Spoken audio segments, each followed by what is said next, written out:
It's not quite as common these days, but if you have a blowout in some PVC pipe, most people are using poly pipe or blue line now.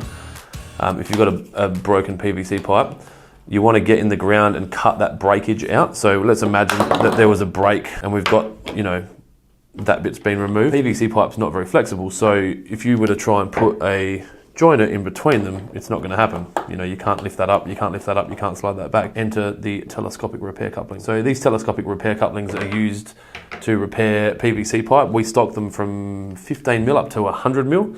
So you see that it telescopes. One end of it's female, so pipe goes straight in. The other end is male, so the two males won't connect without a joiner. So we get a coupling and put it there, and that's basically a fully extended telescopic repair coupling. Really important to understand when you're repairing pipe. So if you have a look, we had a gap like that. This joiner is that much bigger.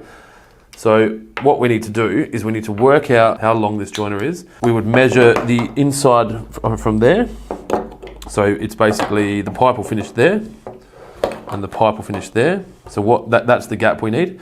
So we measure the gap and we'll cut them so they'll finish out like that. So we've created a gap that matches with a fully extended telescopic repair coupling. It's really important when you install these that you don't just install them and stop them like that. They need to be fully extended. So then what we'll do is we'll close the gap, glue and prime this end. So we'll prime the inside of that fitting and the outside of that pipe with something like this, which is the Christie's purple primer. And then we'll apply a wet and dry glue. So the glue I've got here is a quick repair or a quick set glue.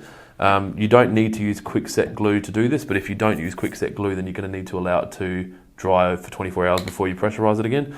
So we'll push that on.